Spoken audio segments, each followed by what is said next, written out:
Hello everyone, welcome to the Sleeping Times channel. Today, we bring you a story that will transport you directly to the vast, icy plains of medieval Scandinavia, where you'll discover the extraordinary secrets of how our Viking ancestors not only survived, but thrived during the most brutal winters in history.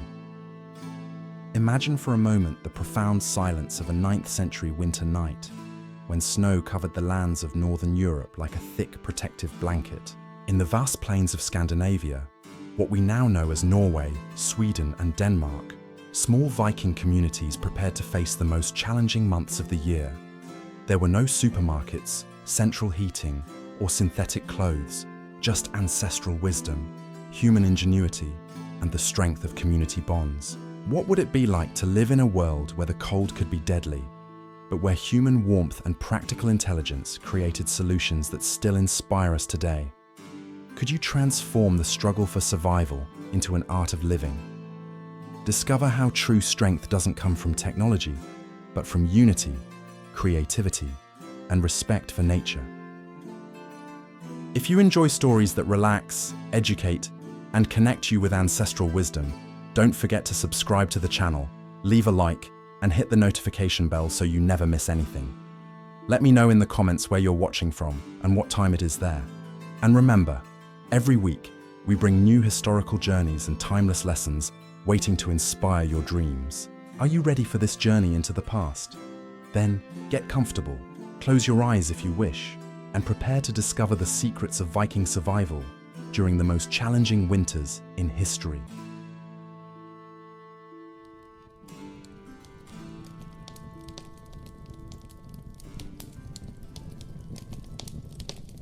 The first sign of the approaching winter arrived subtly, like an icy whisper dancing among the golden birch leaves.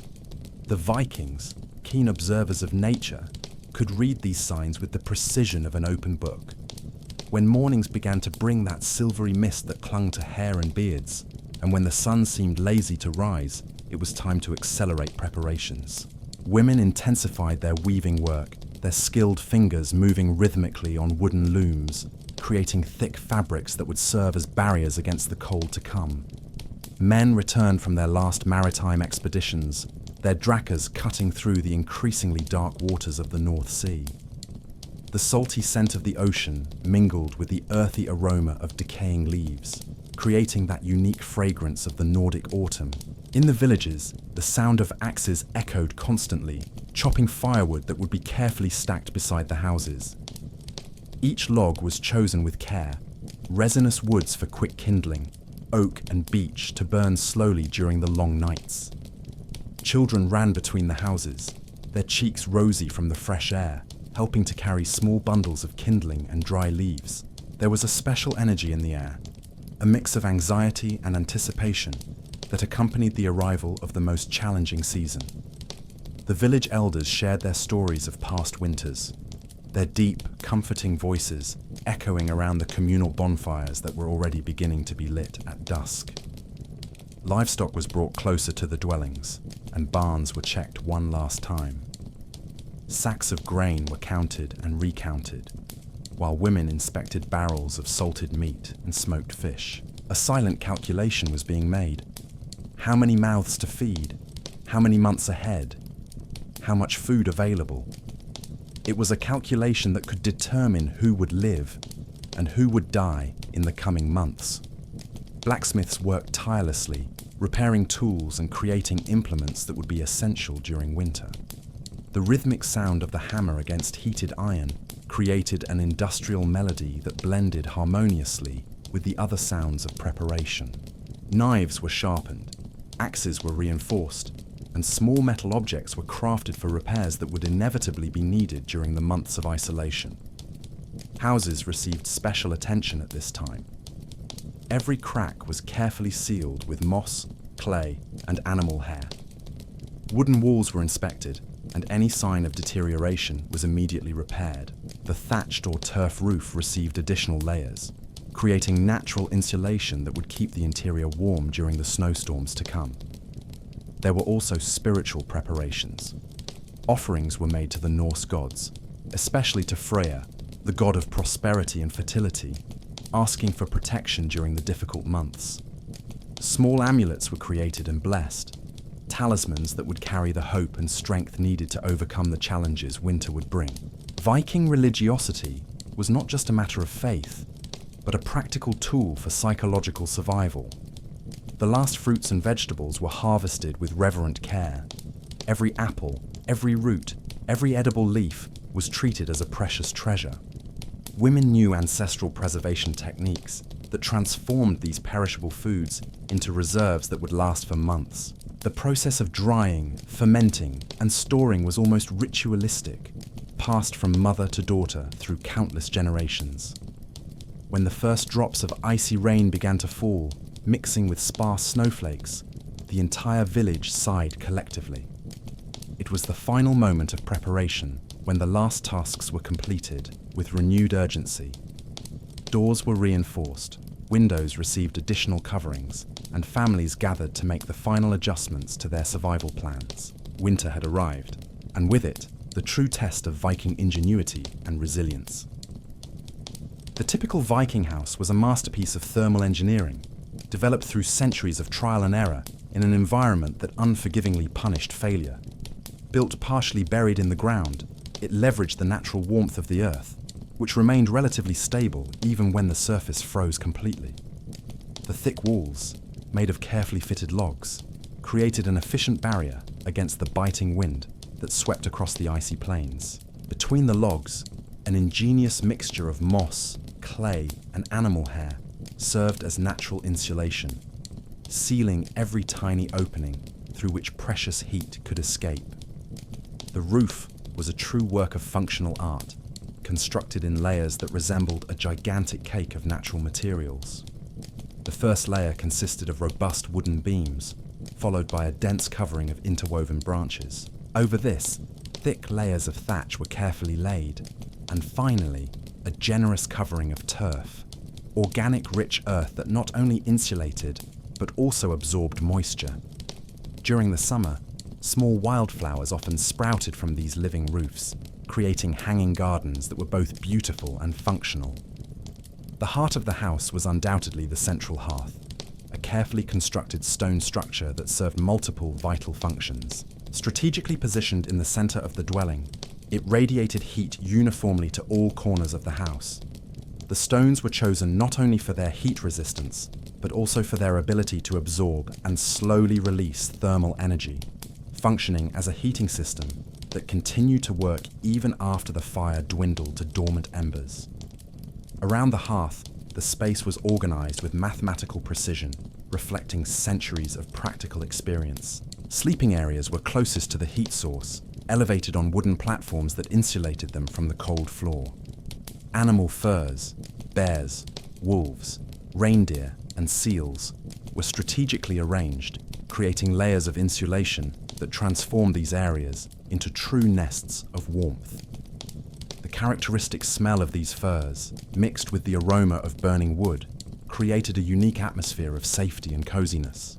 Windows were small and strategically placed, not due to a lack of skill in creating larger openings, but from an intuitive understanding of thermal physics. Each window was a carefully calculated concession between the need for natural light and the preservation of heat. During the colder months, these openings were often covered with translucent membranes made from animal bladders or very thin hides, allowing some light to pass through while blocking the icy wind. The ventilation system was surprisingly sophisticated, based on principles that modern engineers still admire.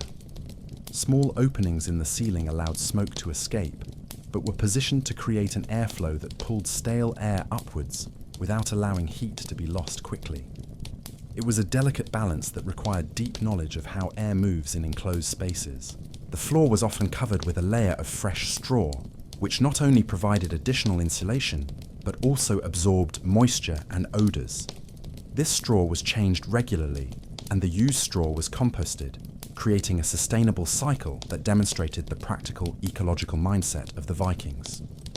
Over the straw, hand-woven rugs added color and comfort, transforming the utilitarian environment into a truly welcoming home. Furniture was designed with heat conservation in mind. Beds were built as enclosed boxes, almost like small rooms within the larger room. These box beds were lined with furs and filled with straw or feathers, creating microenvironments that retained body heat with impressive efficiency.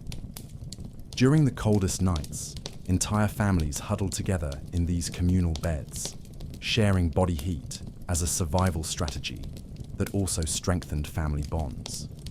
The kitchen was brilliantly integrated into the heating system.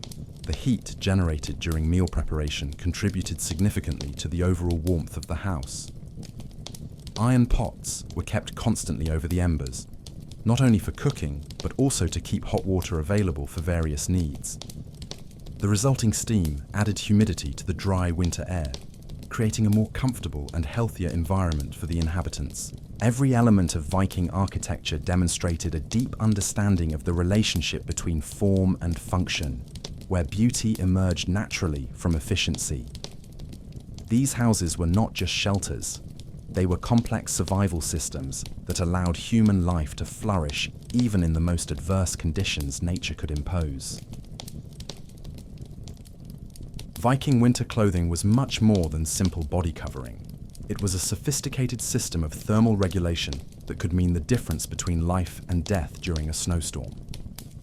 The philosophy behind Nordic attire was based on the principle of layering, a technique that modern outdoor enthusiasts still consider the most effective for maintaining body heat in extreme conditions. The first layer, in direct contact with the skin, was made of fine linen or extremely soft merino wool, fabrics that absorbed body moisture while retaining their insulating properties even when slightly damp. The second layer consisted of thicker wool tunics, woven on home looms with yarn that Viking women themselves spun during the long winter nights. This wool came from sheep specially adapted to the Nordic climate, animals that developed a dense, oily undercoat that naturally repelled water. The weaving process was almost meditative, with women singing traditional songs as their skilled fingers transformed simple threads into life-saving fabrics.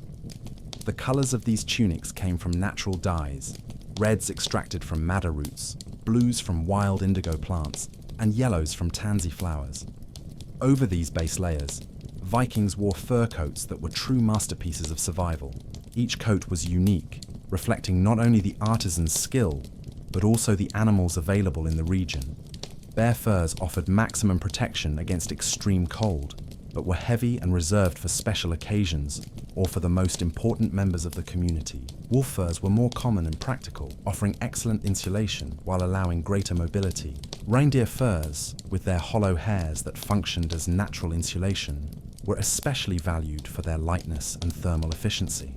The process of preparing these furs was an art in itself, passed down from generation to generation through carefully preserved oral knowledge. The hides were first meticulously cleaned, then treated with a mixture of animal brains, fat, and tannins extracted from tree bark. This process, called tanning, not only preserved the material but also made it flexible and water-resistant. The characteristic smell of tanned furs, an earthy and wild mixture, became part of the olfactory identity of each Viking family. Feet received special attention, as they were particularly vulnerable to deadly cold. Viking boots were built like small fortresses against the ice, starting with thick wool socks that reached the knees. Over these socks, leather boots were carefully fitted, made from seal or oxhide, materials that offered water resistance and durability. The inside of the boots was lined with rabbit or sheep fur, creating a warm and dry environment for the feet. During the coldest days, dry straw was added inside the boots, functioning as additional insulation that could be changed when necessary. Hands were protected by gloves that demonstrated impressive ingenuity. Made from seal or reindeer hide, these gloves were designed with separate fingers to allow manual dexterity, but also included a cover that could enclose all fingers together when maximum warmth was needed. The interior was lined with extremely soft rabbit fur, and small pockets in the palms allowed heated stones to be carried as portable warmers during long journeys in the cold. The head and neck, critical points for body heat loss, were protected by elaborate hoods that often were part of the fur coats. These hoods were designed to completely cover the head when necessary, but could also be adjusted to allow adequate vision and hearing. Under the hoods, knitted wool caps provided an additional layer of insulation. Women often wore fine wool scarves around their necks, pieces that were both functional and decorative, embroidered with patterns that told stories of the family or region. During particularly severe storms, Vikings wore special cloaks made of sealskin, materials that were completely impervious to water and wind.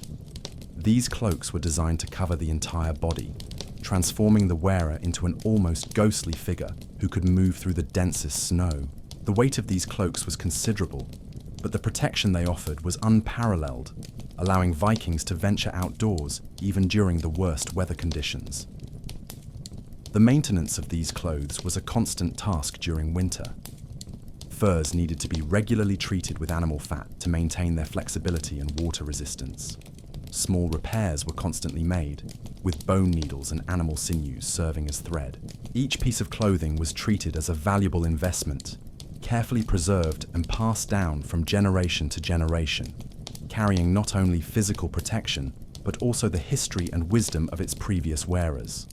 The final result was a clothing system that allowed Vikings not only to survive but to thrive during the most brutal winters. Dressed appropriately, they could work outdoors, hunt, fish, and keep their communities functioning even when temperatures dropped far below zero, demonstrating that the most advanced technology is sometimes simply the intelligent application of natural materials and ancestral knowledge. Food preservation during the Viking winter was a complex science that combined natural chemistry, physics, and a deep understanding of decomposition processes. Long before refrigerators or artificial preservatives existed, the Vikings developed sophisticated techniques that not only kept food safe for consumption, but also, in many cases, improved its flavor and nutritional value. The process began in late summer, when each family started a race against time to transform the abundance of the growing season into reserves that would last until the next spring. The smoking technique was perhaps the most aromatic and visually impressive of all forms of preservation. Special smokehouses were built with specific woods. Oak, beech, and applewood were preferred for their distinct flavors and natural antimicrobial properties. Fish, especially salmon, herring, and cod, was carefully cleaned and then suspended on wooden hooks inside these structures. The fire was kept low and constant, producing more smoke than heat, creating an environment that slowly dehydrated the fish while impregnating it with chemical compounds that inhibited the growth of harmful bacteria. The salting process was equally sophisticated, based on the intuitive understanding that salt extracted moisture from food, creating a hostile environment for microorganisms that caused spoilage. Salt was a precious commodity, often obtained through trade with coastal regions, or laboriously extracted from seawater through evaporation. Meats were covered with thick layers of coarse salt, then pressed under heavy stones to extract as much moisture as possible. The result was meat that could last for months, becoming more concentrated in flavor and nutrients. Fermentation was an art that Viking women mastered with almost mystical skill. Vegetables like cabbage were transformed into sauerkraut through a controlled process of lactic fermentation, where beneficial bacteria converted natural sugars into acids that preserved the food. Large ceramic jars were used for this process, carefully sealed to create the necessary anaerobic environment. The soft, bubbling sound of fermentation became part of the soundtrack of Viking autumn, a constant whisper that promised sustenance during the difficult months. Milk was transformed into hard cheeses that could last all winter, a process that required perfect timing and controlled conditions. Fresh milk was carefully heated, then coagulated with rennet extracted from the stomachs of young calves. The resulting curds were pressed into wooden molds, then aged in cool, damp cellars. Some cheeses were covered with beeswax for additional protection, while others were wrapped in specific plant leaves that added unique flavors and preservative properties. Air drying was used for a variety of foods, taking advantage of the cold, dry Nordic autumn climate. Thin strips of meat were suspended on wooden structures, where the constant wind and low temperatures created ideal conditions for dehydration. This process produced dry, concentrated meat, rich in protein and extremely durable. Fruits like apples and pears were cut into thin slices and dried in the same way, creating sweet snacks that provided essential vitamins during months without fresh fruit. Roots and tubers received special treatment, being stored in carefully constructed underground pits. These earth cellars were dug below the frost line, lined with stones, and covered with layers of straw and earth. The constant temperature and controlled humidity created perfect conditions to keep potatoes, carrots, and turnips fresh throughout the winter. Each family knew the exact location of their storage pits, information that was carefully guarded and passed only to trusted family members. Animal fat was preserved through a process called rendering, where the fat was slowly melted and then stored in sealed containers. This preserved fat served multiple functions. It was used for cooking, as a source of calories during times of scarcity, and even as fuel for lamps during the long winter nights. The rendering process filled the house with a rich, comforting aroma, signaling that another source of sustenance was secure for the difficult months. Medicinal herbs and spices were carefully dried and stored in small linen bags, each labeled with runic symbols that identified its content and properties. These herbs not only added flavor to preserved foods, but also provided essential medicines during winter, when illnesses were more common and fresh plants unavailable. The knowledge of which herbs to use and how to prepare them was passed from mother to daughter, a treasure of wisdom worth more than gold. Honey was the primary natural sweetener and preservative, used to preserve fruits and create fermented beverages like mead. Bees were carefully kept in special hives, and honey collection was a ceremonial event that marked the end of summer. Honey not only preserved other foods, but also had natural antibacterial properties that helped prevent diseases during the winter months. Each preservation technique was time-tested and refined through generations of practical experience. The result was a food system that not only sustained life during the most difficult months, but also created a rich and varied cuisine that transformed the necessity of survival into a sophisticated culinary art that still inspires chefs and traditional food enthusiasts today.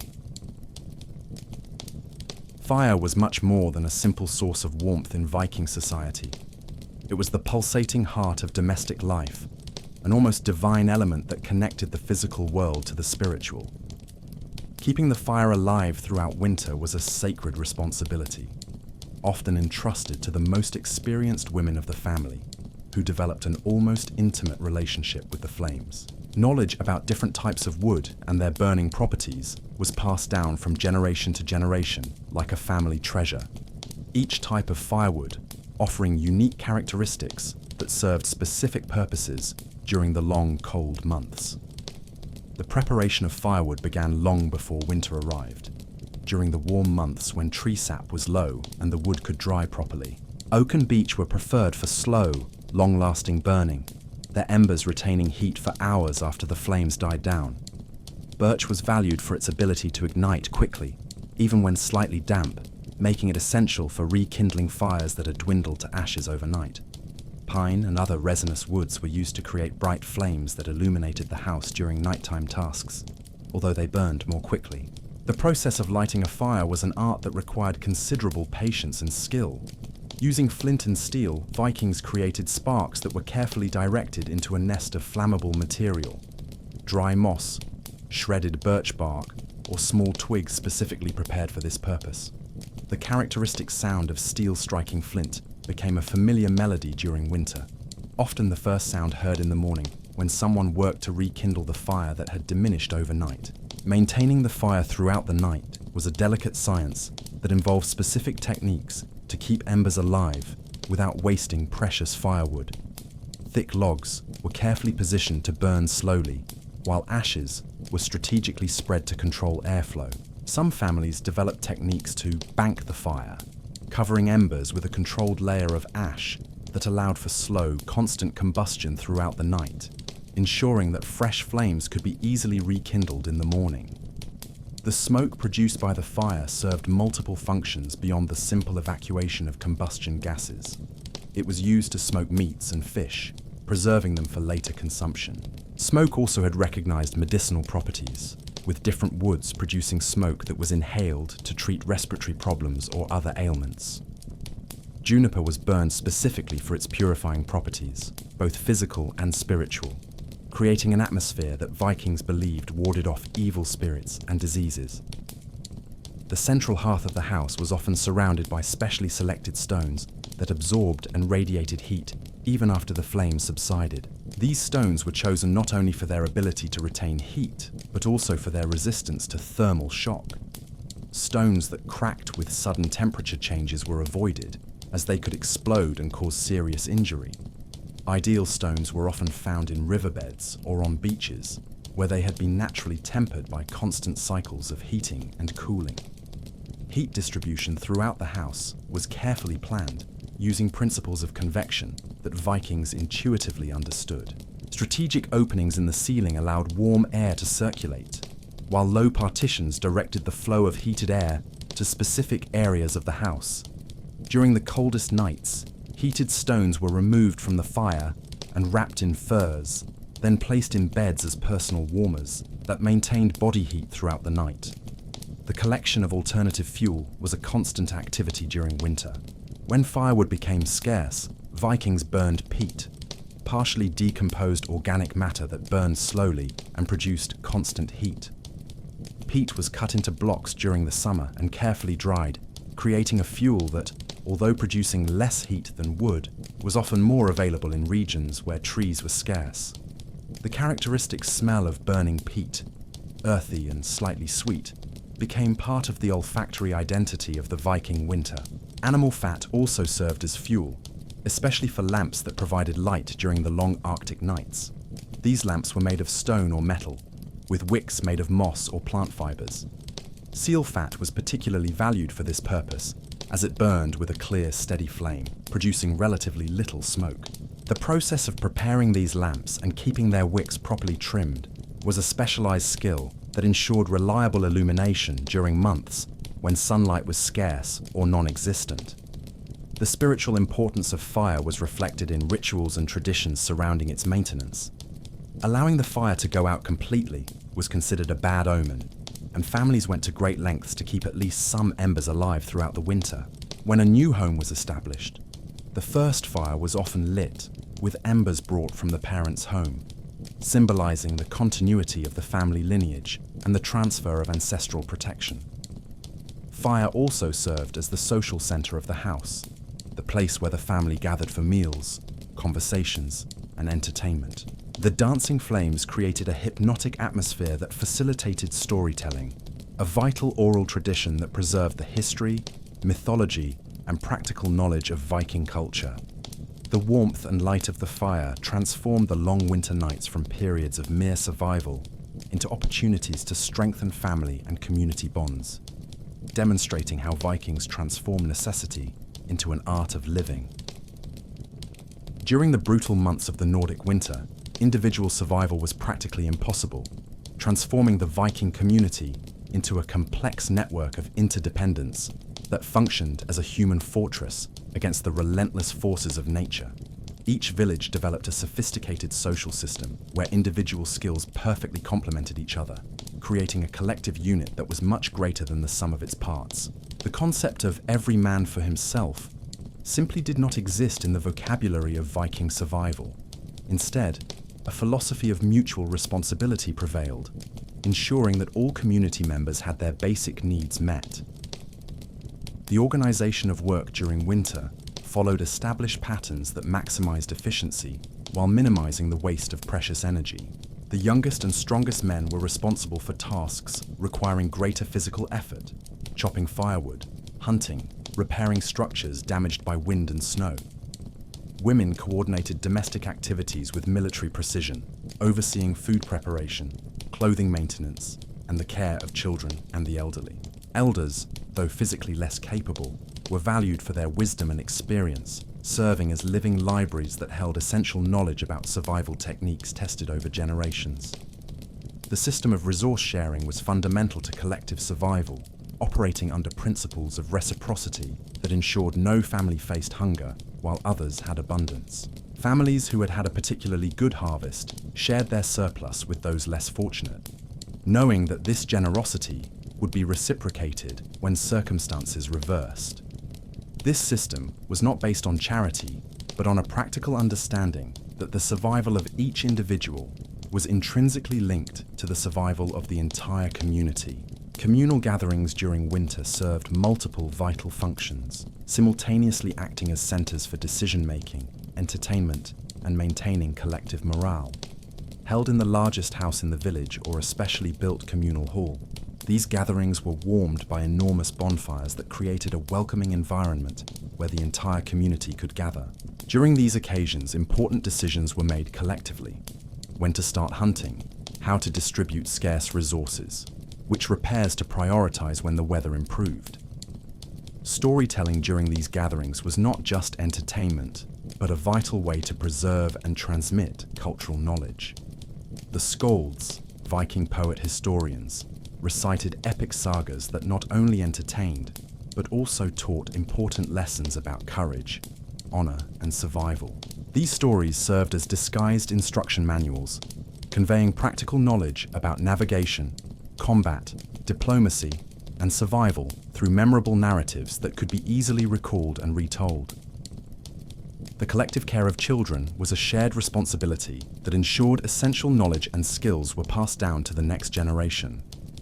Children moved freely among the village houses, learning different skills from various specialized adults. A boy might learn metalworking techniques from the blacksmith in the morning, hunting skills from an experienced hunter in the afternoon, and hear stories about navigation from a veteran sailor at night. This distributed education ensured that each child developed a comprehensive set of survival skills. Communication systems between villages were maintained even during the harshest winters, using a network of smoke signals, messengers on skis, and visual landmarks that allowed vital information to be transmitted over long distances. These communications were essential for coordinating large-scale hunting efforts, warning of imminent dangers like severe storms or wild animal attacks, and maintaining contact with relatives in distant communities. Maintaining these communication networks required considerable dedication, but was seen as an essential investment in collective security. Community medicine combined herbal knowledge with social care, creating a healthcare system that addressed both the physical and psychological aspects of illness. Specialized healers maintained stocks of medicinal herbs and new treatments for common winter ailments. But equally important was the emotional care provided by the community. Sick people were never left alone. There was always someone to care for them, talk to them, and ensure they felt valued and connected even during periods of physical weakness. Communal religious rituals during winter served to maintain social cohesion and provide hope during the most difficult periods. Winter solstice celebrations marked the turning point when days began to grow longer again, offering a tangible promise that spring would eventually return. These celebrations included communal feasts, where precious resources were generously shared, demonstrating collective faith in future abundance and reaffirming the bonds that held the community together. The community justice system during winter was adapted to the realities of survival, where internal conflicts could be literally fatal for the entire community. Disputes were resolved quickly through councils of elders who prioritized the restoration of harmony over punishment. The understanding was that any internal division weakened the collective capacity for survival, so great effort was made to resolve conflicts in a way that all parties could continue contributing to communal well-being. This complex social structure transformed each Viking village into a highly efficient survival unit, where collective strength allowed them not only to survive the most brutal winters, but also to maintain a quality of life that included art, music, literature, and celebration. It was a system that recognized that true wealth lay not in material possessions, but in the strength of human bonds and the collective wisdom accumulated through generations of successfully facing the most extreme challenges nature could offer. Hunting and fishing during the Viking winter represented some of the most dangerous and technically challenging activities of Nordic survival, requiring not only extraordinary courage, but also deep knowledge of animal behavior and extreme weather conditions. When lakes and rivers froze thick enough to support human weight, the Vikings developed sophisticated ice fishing techniques that transformed seemingly dead surfaces into vital sources of fresh protein. The process began with a careful assessment of ice thickness, using special spears to test its strength before venturing onto the frozen surface. Cutting holes in the ice was an art that required specialized tools and precise technique. Specially forged ice axes, with heavy blades and long handles, were used to break through layers of ice that could be several feet thick. The work was strenuous and dangerous. A miscalculated blow could result in serious injury, and intense physical exertion in extreme temperatures demanded careful management of body energy. The Vikings developed rotation techniques where several men took turns breaking the ice, allowing each to warm up while others worked. Once the hole was open, sophisticated fishing techniques were employed that demonstrated a deep understanding of fish behavior during winter. Special baits were prepared using small preserved fish, worms collected during autumn and kept alive in special containers, and even small pieces of meat that attracted larger predatory fish. Fishing lines were made from carefully braided animal sinews, materials that maintained flexibility even in extremely low temperatures. Patience was an essential virtue in ice fishing, as fish moved more slowly in cold waters and were less likely to bite. Viking fishermen developed practical meditation techniques that helped them remain still for long periods, conserving body energy while maintaining constant attention to the subtle indications that a fish had bitten the bait. Small fires were often kept near the fishing holes, providing vital warmth and serving as social gathering points where fishermen shared techniques and stories. Winter hunting required completely different strategies from those used during other seasons, adapted to conditions of deep snow and limited visibility. The Vikings developed primitive skis made of curved wood that allowed efficient movement over the snow, transforming what would be an insurmountable obstacle into a tactical advantage.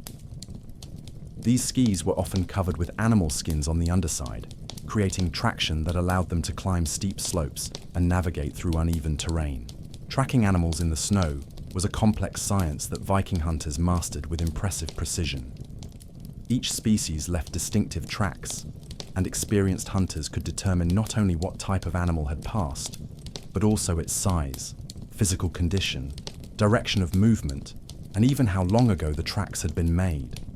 This information was crucial for planning hunting strategies that maximized the chances of success while minimizing risk and energy expenditure. Small animal traps were masterpieces of simple engineering designed to function automatically even when hunters were not present. Hare traps were built using flexible branches and sinew ropes, creating snares that closed when the animal stepped on a carefully disguised trigger. Bird traps were even more sophisticated, using bait and counterweight mechanisms that captured birds without damaging their valuable meat or feathers. Hunting larger animals like moose, reindeer, and bears required communal coordination and strategic planning that could take days to execute. Groups of hunters worked together to encircle large animals, using detailed knowledge of migration routes and behavior patterns to position hunters in strategic locations. These hunts were communal events that involved not only the active hunters, but also women and children who helped process the meat and preserve all useful products from the animal. Processing game in the field required specialized skills that ensured no valuable part of the animal was wasted. Special knives were used to skin animals so that the hides remained intact for later use. The meat was cut into specific pieces that served different purposes, some for immediate consumption, others for preservation through smoking or salting. Bones were carefully preserved for tool making, and even internal organs were processed for use as containers or sewing materials. Transporting game back to the village presented considerable logistical challenges, especially when large animals were killed far from home. The Vikings developed special sleds pulled by dogs or reindeer that could carry heavy loads through deep snow. These sleds were designed with curved runners that slid efficiently over the snow, and lashing systems that distributed weight evenly to prevent the load from shifting during transport.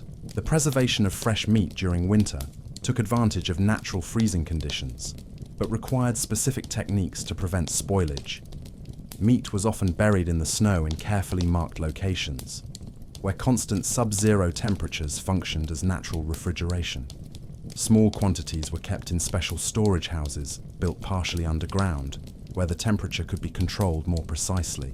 These hunting and fishing activities were not just about obtaining food, but also about maintaining the spiritual connection with nature that was fundamental to the Viking identity. Each hunted animal was treated with respect, and specific rituals were performed to honor the animal's spirit and ensure that its death served the greater purpose of communal survival. This spiritual approach to hunting created a sustainable balance that allowed animal populations to remain healthy while providing essential sustenance for human communities. During the long winter months, when outdoor activities were limited by extreme weather conditions, Viking homes transformed into productive workshops where artisanal skills were refined and essential objects were created or repaired. This period of apparent inactivity was, in fact, a time of intense creativity and productivity, where each family member contributed their specialized skills to ensure the community was well equipped to face not only the current winter, but also the challenges of the seasons to come. The rhythmic sound of hammers, the whisper of needles through fabric, and the gentle creak of wood being carved created a domestic symphony that echoed through the villages throughout the cold season. Winter metallurgy was an art that combined technical skill with practical necessity, carried out in forges specially adapted to function in extremely cold conditions. Viking blacksmiths kept their forge fires constantly lit, not only to work the metal, but also as an additional heat source for their homes. The process of forging tools during winter required special adjustments. Cold metal was more brittle and required more gradual heating to prevent cracking. Knives were sharpened and repaired, spearheads were reinforced, and small household implements were created using techniques passed from father to son through countless generations. Woodworking during winter took advantage of the superior quality of woodcut during the cold months, when the sap was low and the material was more stable. Skilled artisans created furniture, household utensils, and tools using only simple hand tools, but with a skill that transformed raw pieces of wood into objects of functional beauty. The smell of fresh wood being worked mingled with the aroma of fire smoke, creating an atmosphere of comforting productivity that made the long winter nights more bearable. Weaving was perhaps the most important wintercraft activity, carried out primarily by women who transformed raw fibers into life-saving fabrics. Viking looms were impressive structures, often occupying an entire wall of the house, where threads of wool, linen, and even animal hair were transformed into fabrics of varying qualities. The process began with the preparation of the fibers. Wool was washed, carded, and spun into yarn using wooden spindles that spun hypnotically in the skilled hands of the weavers. The creation of clothing during winter followed traditional patterns that had been refined through centuries of practical experience. Each piece was cut and sewn with precision that ensured maximum warmth with minimal material waste. Needles made of bone or metal were used with animal sinew threads or plant fibers, creating seams that were both durable and flexible. The sewing process was often a social activity, with women gathering to work together while sharing stories and knowledge. Footwear manufacturing was a specialty that required detailed knowledge about different types of leather and their properties. Viking shoemakers created boots that were true engineering marvels, designed to keep feet dry and warm even in the harshest conditions. The process began with the careful selection of leathers: sealskin for water resistance, oxhide for durability, sheepskin for internal insulation. Each boot was individually molded to the wearer's foot, ensuring a perfect fit that prevented blisters and injuries. The creation of containers and household utensils was an art that utilized a variety of locally available materials. Wood was carved into bowls, plates, and spoons, each piece polished until smooth as silk. Animal horns were transformed into cups and liquid containers, while animal bladders served as flexible vessels for water and other liquids. Simple pottery was created using local clay, hand-molded and fired in special kilns that utilized the heat from domestic hearths. The maintenance and repair of existing equipment was a constant activity that ensured valuable tools continued to function throughout the season. Axe handles were checked and replaced when necessary. Blades were sharpened and retempered, and fishing gear was inspected and repaired. This preventive maintenance was crucial, as the failure of an essential tool during winter could have fatal consequences. The creation of toys and games for children was an important tradition that not only entertained the young ones during the long indoor months, but also taught important skills.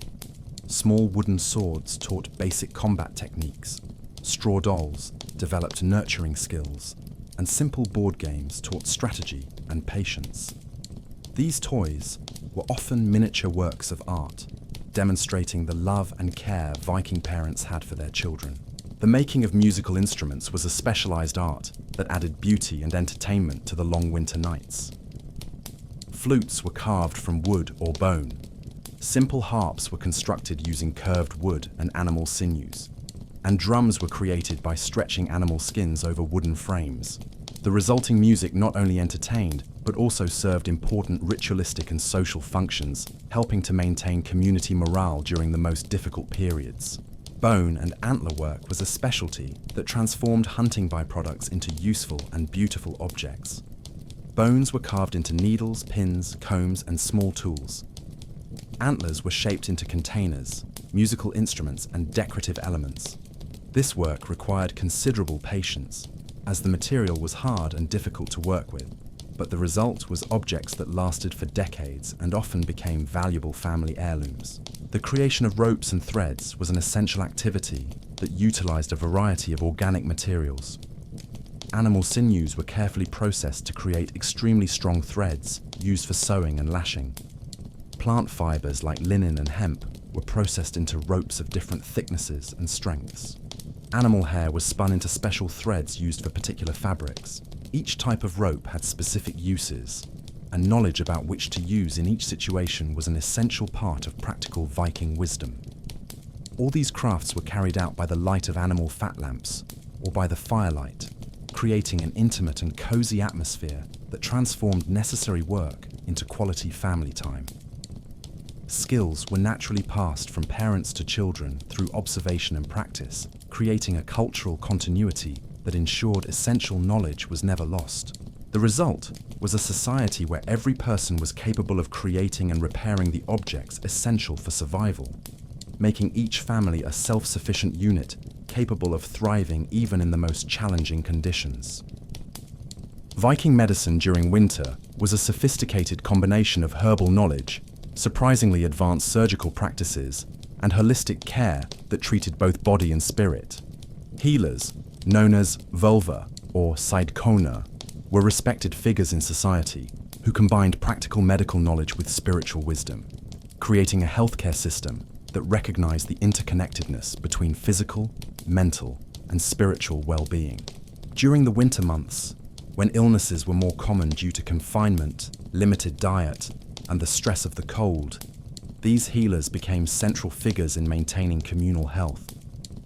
Knowledge of medicinal plants was vast and precisely catalogued, passed down from generation to generation through carefully preserved oral tradition. During autumn, before winter arrived, special expeditions were organized to collect and preserve medicinal herbs that would be essential during the cold months. Each plant was harvested at the exact moment when its active principles were most concentrated, often during specific moon phases or at particular times of the day. The process of drying and storing these herbs was a science in itself, with specific techniques to preserve the medicinal potency of each plant. The Viking winter pharmacy included an impressive variety of remedies for common cold season ailments. Elderberry infusions were used to treat fevers and flu symptoms, while thyme and oregano teas combated respiratory infections. Honey was widely used not only as a sweetener, but as a natural antibacterial agent that accelerated wound healing and soothed sore throats. Propolis, the resinous substance collected by bees, was applied topically to treat cuts and burns, demonstrating an intuitive understanding of its antimicrobial properties. Treating injuries during winter required special techniques adapted to cold conditions and limited resources. Wounds were cleaned with boiled water and treated with ointments made from animal fat mixed with medicinal herbs. Bandages were made of fine linen or soft wool, often impregnated with substances that promoted healing. For more severe injuries, Vikings developed suturing techniques using animal sinews and bone needles, demonstrating surgical skills that were remarkably advanced for their time. Medicinal nutrition was an integral part of the Viking healthcare system, based on the understanding that food was medicine, and medicine was food. During winter, when fresh vitamins were scarce, diets were carefully planned to include preserved foods that retained nutritional value. Fermented sauerkraut provided essential vitamin C to prevent scurvy, while fish liver, preserved in fat, provided crucial vitamins A and D to maintain health during the sunless months.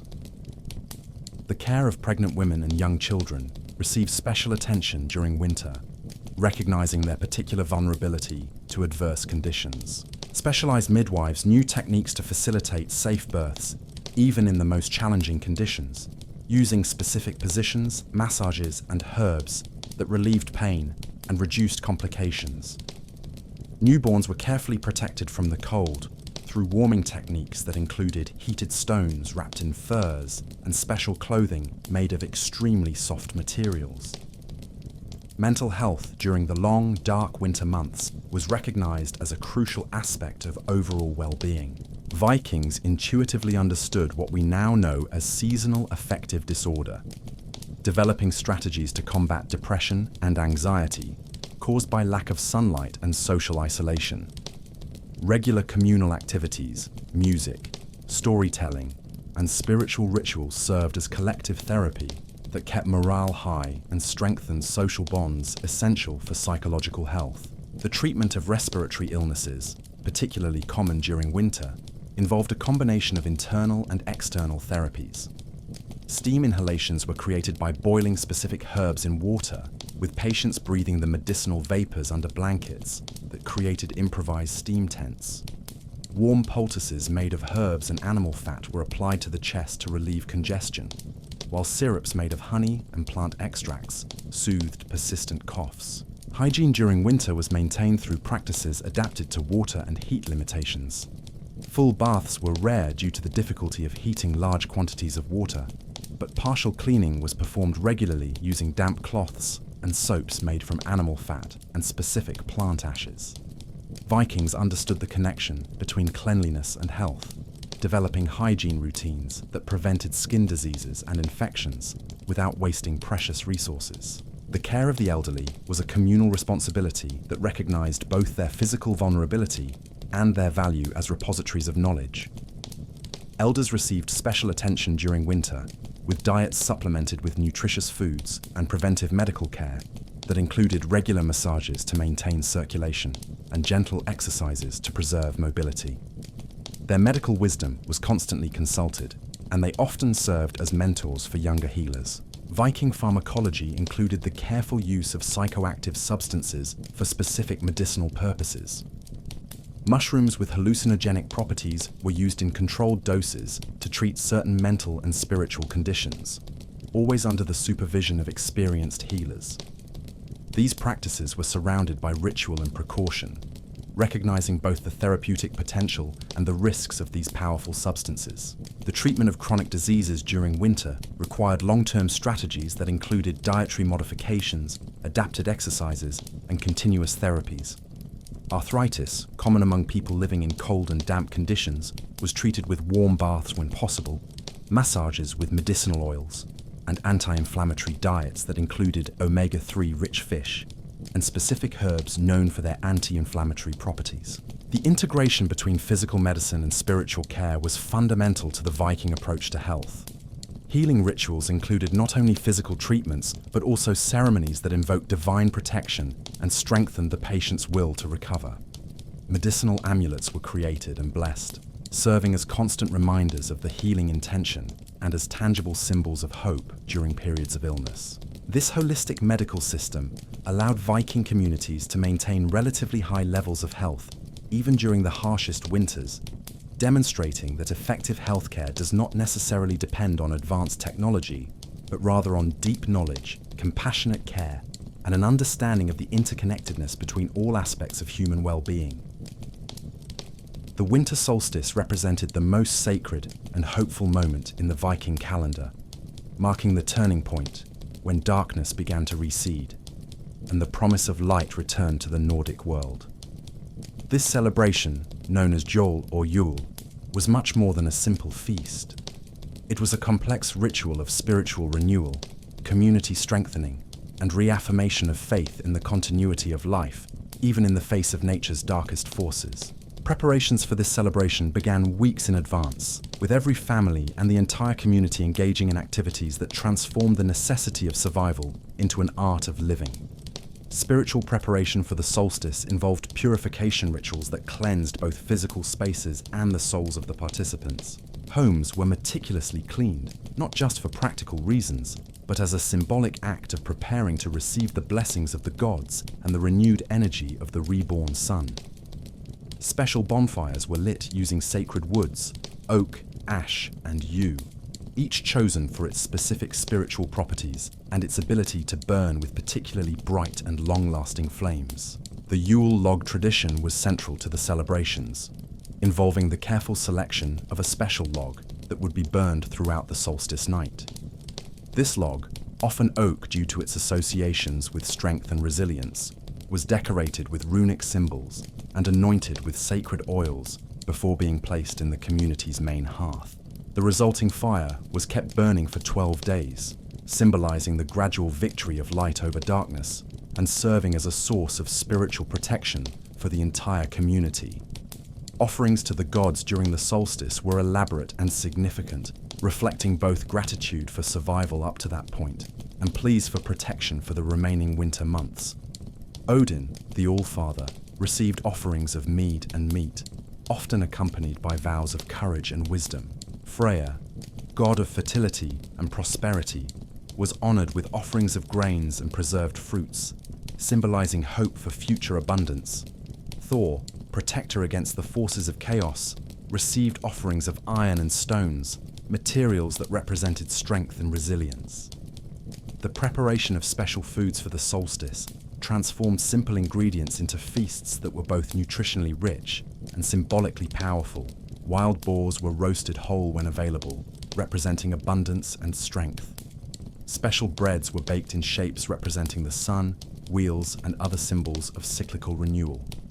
Mead, the sacred drink made from fermented honey, was prepared in large quantities, serving not only as a festive beverage, but as a liquid offering that connected participants with the divine.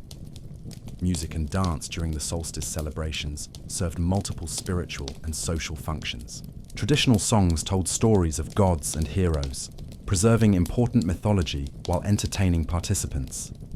Circular dances mimicked the movement of the sun across the sky, creating a physical connection with the cosmic cycles that governed Viking life.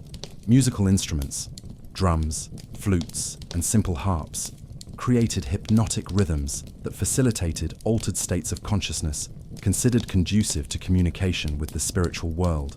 The exchange of gifts during the solstice was a tradition that strengthened social bonds while demonstrating craftsmanship and personal generosity. Gifts were often objects handmade during the winter months: finely forged knives, beautifully decorated textiles, simple but elegant jewelry. These gifts were not just tokens of affection, but tangible demonstrations of the donor's skills and dedication, creating positive social obligations that strengthened community cohesion. Divination rituals during the solstice leveraged the special spiritual energy of this time to attempt to glimpse the future and gain guidance for the coming year. Specialized vulvas used runes, observation of patterns in fire and water, and other divinatory techniques to provide insights into important matters. When to plant in spring, which trade expeditions to undertake, how to resolve community conflicts. These practices were not seen as superstition, but as practical spiritual technology that aided in making important decisions. The inclusion of children in solstice celebrations was carefully planned to transmit important cultural values while creating positive memories associated with Viking identity. Children participated in special games that taught lessons about courage, generosity, and wisdom. Stories were told specifically for young audiences, adapting complex myths into narratives that children could understand and remember. Small rituals allowed children to make their own offerings to the gods, teaching them about spiritual responsibility and connection to the divine. Hospitality during the solstice was elevated to extraordinary levels. with families opening their homes to travelers, distant relatives, and even strangers who needed shelter. This extreme generosity was seen not only as a social virtue, but as a spiritual obligation that honored the gods and ensured future blessings. Tables were set with the best food available, beds were offered to visitors, and stories were freely shared, creating an atmosphere of abundance and community that contrasted dramatically with the hardships of winter. Personal renewal rituals during the solstice included practices that allowed individuals to leave behind the difficulties of the past year and spiritually prepare for future challenges. Ritual baths were taken when possible, using water heated with purifying herbs. Personal vows were made to the gods, commitments to self-improvement that were taken very seriously. Objects representing past problems or failures were symbolically burned in the sacred fire, releasing negative energy and creating space for positive growth. The connection with ancestors during the solstice was particularly important, based on the belief that the spirits of the dead were closer to the world of the living during this sacred time. Special places were reserved at festive tables for deceased ancestors, and stories of their deeds were told to keep their memory alive. Specific offerings were made at graves or sacred sites associated with important ancestors, maintaining spiritual connections that provided guidance and protection for the living. These solstice celebrations created a literal and metaphorical point of light in the midst of winter's darkness, providing hope, spiritual renewal, and community strengthening that sustained Viking communities through the most difficult months. It was a time when physical survival transformed into a celebration of life, demonstrating that even in the most adverse conditions, the human spirit could find reasons for joy, gratitude, and hope for the future. As we contemplate the extraordinary saga of Viking survival during the most brutal winters in European history, we are confronted with a profound truth about human nature. Our capacity not only to withstand the most extreme adversities, but to transform them into opportunities for growth, innovation, and the strengthening of the bonds that make us truly human. The Vikings were not superhumans endowed with special powers. They were people like us, facing challenges that tested every fiber of their physical, mental, and spiritual resilience. What makes their story so relevant to our modern times is not just the specific techniques they developed, although many of them remain surprisingly effective, but rather the mindset they cultivated in the face of adversity. In an era when we often feel overwhelmed by challenges that seem insurmountable, the Viking approach offers us a different perspective. The idea that difficulties are not obstacles to be avoided, but opportunities to discover our true strength and creativity. The communal interdependence that characterized Viking survival resonates deeply in our increasingly connected, yet paradoxically isolated world. They intuitively understood that true security did not come from individual accumulation of resources, but from the creation of mutual support networks that ensured all community members had their basic needs met. This lesson is particularly poignant in an age where many of us struggle with feelings of isolation and disconnection. The practical sustainability of the Vikings, born from the absolute necessity of living in harmony with limited resources, offers valuable insights for our contemporary environmental challenges. They developed a circular economy before the term existed, where every material was used to its maximum capacity and nothing was wasted. Their relationship with nature was one of respect and reciprocity, not of domination and exploitation. Perhaps the most inspiring aspect of the Viking experience is how they maintained their humanity, their ability to create beauty, celebrate life, and find joy, even in the most challenging circumstances. Their long winters were not just about survival, they were about preserving and transmitting culture, strengthening relationships, and creating meaning through ritual and tradition. They remind us that being truly resilient means more than simply enduring. It means thriving in ways that honor our deepest nature as social, creative, and spiritual beings. As we settle into our warm homes tonight, we can carry with us the wisdom of these courageous ancestors, that our real strength lies not in our ability to avoid difficulties, but in our ability to face them with creativity, community, and an unwavering faith in our capacity to not only survive but to flourish, no matter how cold the winter may be.